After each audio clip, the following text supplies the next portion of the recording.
Hi friends, എല്ലാവർക്കും ഒരിക്കൽ കൂടി ഏഞ്ചൽ സെറ്റിലേക്ക് സ്വാഗതം. ഇന്നിവിടെ തയ്യാറാക്കാൻ പോകുന്നത് ഹോം മെയ്ഡ് ഫ്രൈഡ് ചിക്കൻ ആണ്. അപ്പോൾ അതെങ്ങനെ തയ്യാറാക്കുന്നതെന്ന് നോക്കാം. അതിനായി ചിക്കൻ ഇതുപോലെ വലിയ പീസുകളാക്കിയത്, 1 spoon ginger garlic paste, 1 spoon മുളക് പൊടി, 1 സ്പൂൺ കുരുമുളക് പൊടി, ആവശ്യത്തിനുള്ള ഉപ്പ്, 1 മുറി നാരങ്ങയുടെ നീര്, 2 ടേബിൾ സ്പൂൺ തൈര്, 1 സ്പൂൺ കോൺഫ്ലവർ പൊടിയുമാണ് ഇവിടെ എടുത്തു വെച്ചിരിക്കുന്നത്. ഇനി നമുക്ക് ഈ ചിക്കനിലോട്ട് ഈ മസാലകളെല്ലാം ഒന്ന് തേച്ച് പിടിപ്പിക്കാം. അതിനായി ഞാൻ മറ്റൊരു ബൗൾ എടുത്ത് ഈ ചിക്കൻ എല്ലാം ഒന്ന് ഇട്ട് കൊടുക്കുകയാണ്. ചിക്കൻ വലിയ പീസുകളാണെങ്കിൽ ചെറുതായി ഒന്ന് വരഞ്ഞു കൊടുക്കാവുന്നതാണ്.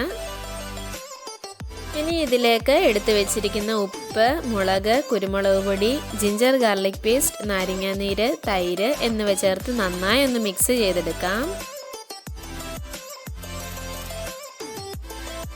അപ്പോൾ ഇതുപോലെ നന്നായിട്ടൊന്ന് മിക്സ് ചെയ്തെടുത്തിട്ടുണ്ട്.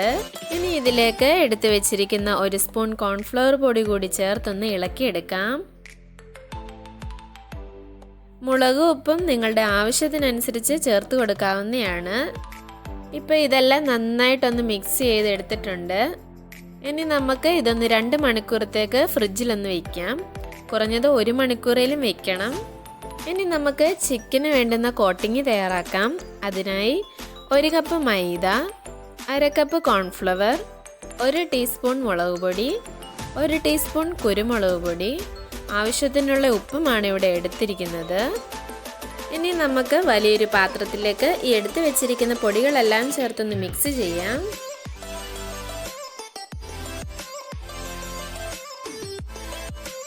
ചിക്കൻ ഇപ്പോൾ 2 മണിക്കൂർ കഴിഞ്ഞ് പുറത്തെടുത്തിട്ടുണ്ട്. ഇനി നമുക്ക് ഓരോ പീസുകളും ഈ പൊടിയിലേക്ക് നന്നായി ഒന്ന് മുക്കിയെടുക്കാം.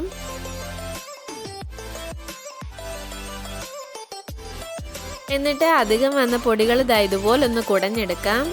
ഇതുപോലെ എല്ലാ പീസുകളും നമുക്കൊന്ന് ചെയ്തെടുക്കാം. ഇനി നമുക്ക് ഒരു കോട്ടിങ്ങോടെ ഇതിന് കൊടുക്കാം. അതിനായി നമ്മൾ ചിക്കൻ പുരട്ടി വെച്ചിരുന്ന പാത്രത്തിലേക്ക് സ്വല്പം തണുത്ത വെള്ളം ഒഴിച്ചു കൊടുക്കാം. ഈ സ്ഥാനത്ത് നിങ്ങൾക്ക് 2 മുട്ട പതപ്പിച്ച് അതിൽ മുക്കി ഉപയോഗിക്കാവുന്നതാണ്. അപ്പോൾ ഇതുപോലെ എല്ലാം ഒന്ന് ചെയ്തെടുത്തിട്ടുണ്ട്.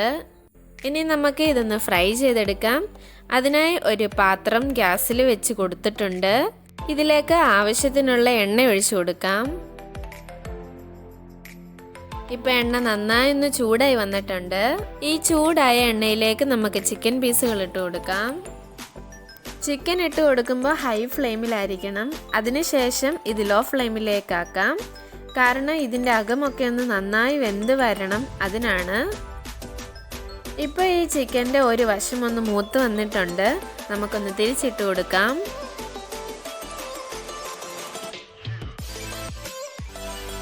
ഇപ്പോൾ ഏകദേശം ചിക്കനൊക്കെ ഒന്ന് വെന്ത് വന്നിട്ടുണ്ട്. ഇനി നമുക്ക് ഇതൊന്ന് ഹൈ ഫ്ലെയിമിലിട്ട് ഈ ചിക്കനൊക്കെ ഒന്ന് കോരി മാറ്റാം.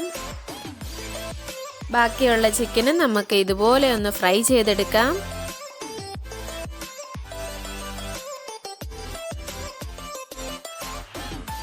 അങ്ങനെ നമ്മളുടെ ചിക്കനെല്ലാം ഫ്രൈ ചെയ്തെടുത്തിരിക്കുകയാണ്.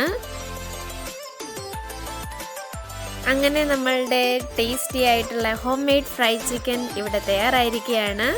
എല്ലാവരും ട്രൈ ചെയ്ത് നോക്കണം. ഇഷ്ടപ്പെട്ടെങ്കിൽ തീർച്ചയായിട്ടും ലൈക്ക് ചെയ്യുക, ഷെയർ ചെയ്യുക, കമൻറ്റ് ചെയ്യുക.